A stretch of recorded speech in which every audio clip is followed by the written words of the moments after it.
Hey everybody, welcome to etrailer.com. I'm Bobby, and today we're taking a look at the Pewag snow tire chains here today on our 2020 Jeep Wrangler Unlimited. Now guys, it's going to be a decent little way of just giving yourself a nice little set of chains to go ahead and make sure you can get through your destination no problem through that snow and that ice you might be encountering. So you guys can see here today we do have our square linkage. Now these guys are quite big for a square link, I will say. They are going to be pretty decent at pulling through yourself that snow and that ice. So that's one thing I do like. These guys almost are comparable to what you might see with a V-bar support actually being on here. So the square links themselves aren't going to be that aggressive, right? They're not honed to be as aggressive as those V-bar struts, but these guys are quite large. So keep that in mind when you're comparing these to some other chains. They are actually quite a large linkage on there. Now, one thing that's cool, you are getting your ladder style positioning here today. What that means, you guys can see those big gaps where my hand can fit in. That's giving you great start and stop maneuverability on those road driving. So excellent traction control there, and of course with how large these are, definitely going to be biting through that snow and ice. With it as well, you do have a nickel manganese alloy make, so it is going to be resistant to corrosion. That's one thing that's awesome about these guys. They're not like that low carbon steel that's going to be breaking down over time. They are going to be resistant.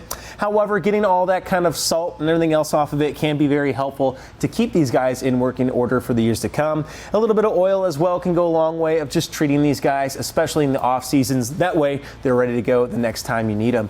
Now these guys are reversible in nature as well. What that means, you guys can take a closer look here. Pewag actually has these guys a little bit more recessed here in that middle connector than you might normally see. Now personally, there's still a little bit of hard points of contact there. It might be worrying me a little bit about putting that on my sidewall. However, nice little smooth facing there going up even to that square linkage. So yes, it's reversible. Myself, I'd be a little hesitant to utilize it all the time. Now if you do find yourself kind of eroding this side of your chain, what becomes awesome about it, you can flip it around and you got a few more years out of them. So that's nice. But I haven't had too much time actually getting these guys and utilizing them on the road in this position. Like I said, it's just something I would be a little hesitant of. However, definitely going to be nice for ourselves to get that little extra bit of life with our chains.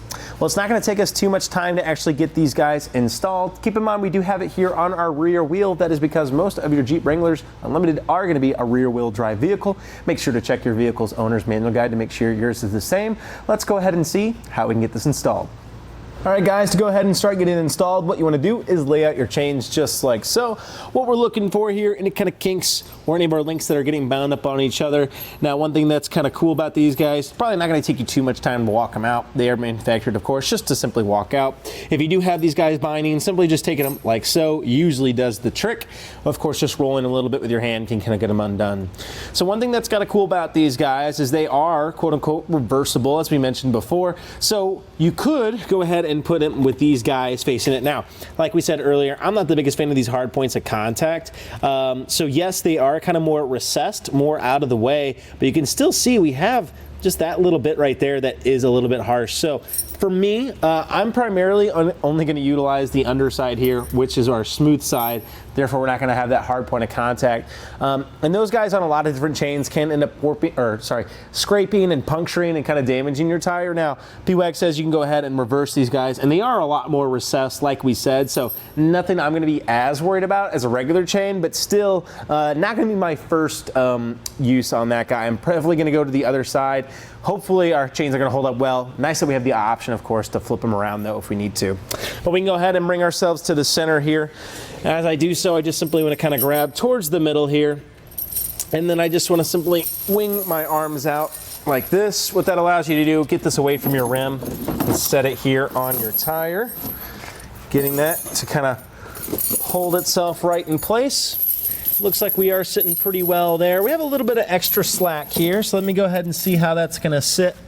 Yeah, I kind of want to walk this over just a little bit to the left or towards the front of our vehicle, as I just have a little extra slack there at that bottom. That's looking good to me now though, so we can go ahead and make our first connection on the back side of our tire. So we're going to take our hook, we're going to take our extra chain, and we're simply going to slot it in just like so. One thing you can look for here is your chain. You want it to be sitting on that sidewall of your tire. Now we do have a little bit extra here, and we definitely do have kind of more of a a lot of slack here on our chains. So for now, I'm going to go ahead and just leave these 2 extra guys. Now, one thing you can do once you get used to your tires actually being on your vehicle and you find that appropriate hookup on the backside here, you can go ahead and snip off your extra little chains. Now, like we said though, highly recommend completing your installation and really getting used to your chains before you start modifying them. But now that that's done, we can go ahead and make our front connection. We're going to simply take our cam lever here, our extra chain, slot it on just like so, and bring it back. Now that first one looks to be very, very easy for myself. Maybe just a little bit too loose, as you guys can see. Too much shifting going around. So we do need to go ahead and try to give ourselves at least to the second chain. So let's go ahead and try to do that together.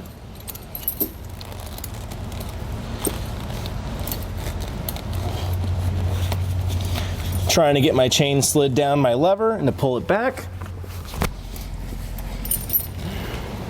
And it looks like we actually have to go to that front one. So what we might do actually, guys, is back off one of our chains in the back. Maybe I can get it here though. Actually getting a pretty good leverage right now. So what I'm doing here, guys, is pushing this down the length of that lever, trying to get it to fold into this position here. But I think the problem I'm mainly running into is my second chain here is kind of binding me up. So let's go ahead and reapproach this, and maybe we do go ahead and back off one chain on the back side. So I went ahead and backed myself off one chain, so I had one extra chain hanging off, and then I'm simply going to take my lever back here, try to get this to seat properly there as well. Getting this to sit in that nook can be very helpful, just like so. And that's going to allow me to take my lever back, take my extra link here, and with a little bit of leverage there to the end, that's going to let me hook that guy in. So there we are, very secure for ourselves. Now, one thing I'll say, I can see that we're hanging a little bit here more towards the bottom. So how can we fix that? The big thing is going to be to roll this guy back. The big issue we're having here is our chains aren't actually properly seated because the wheel's not allowing it to get there, right? We're kind of wedged. So once we roll this guy back, it will go ahead and kind of properly seat itself, and that's going to be nice for us. Now, one thing we can do is go ahead and grab ourselves some rubber tensioners to go ahead and pull everything to the center, and as we roll, that'll kind of help bring our chains back into the position we want it to be in. They are sold separately, but they can be nice to go ahead, like we said, to really pull this towards your center. To do so, we simply want to take our hooks here. We make them pointing away from our wheel, of course. Don't want them puncturing our wheel, doing any kind of damage. And then we simply want to take it around, much like you would a lug nut kind of system, going in the star pattern here. Just trying to distribute that force evenly. That way, when we have this pulling on here, it pulls everything towards the center.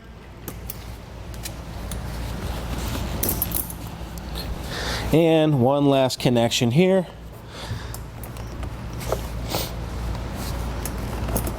There we go. And as you guys are seeing, that's doing a great job of pulling this up. As you guys, that was my main concern here, was how low we were sitting. I like that it's pulling that chain up. And as we said, as we kind of get going on here, it's really going to start bringing everything in the center, which is going to be excellent for ourselves. That way, we have a nice secure fit on our wheel. Well, as you guys saw, that installation doesn't take too much time. Now, it's never too fun having to crawl underneath your vehicle, so that is always kind of a caveat against it. There are some really nice tire chains that you don't have to do that. The Koenigs are always a great little option to go ahead and stay on the outside of your vehicle. But if you're not too worried about having to get underneath it, these guys definitely seem like a nice little pickup to go ahead and really make sure you're getting through that snow and ice with no problem. One thing I like about it, how large these square links are. For a square link style, not having to have that V-bar, which is really going to start impacting your driveway and everything, that's nice. Now, these guys are a little bit big. I might be a little hesitant to drive these in my garage or anything like that, as they are just quite so large. You might see them kind of impacting that negatively just a little bit.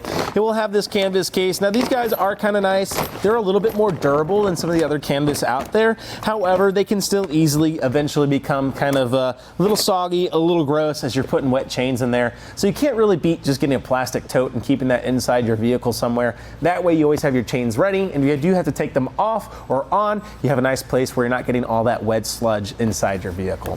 Well, guys, I think that about does it for our look at the Pewag snow tire chains here today on our 2020 Jeep Wrangler Unlimited. I'm Bobby. Thank you for watching.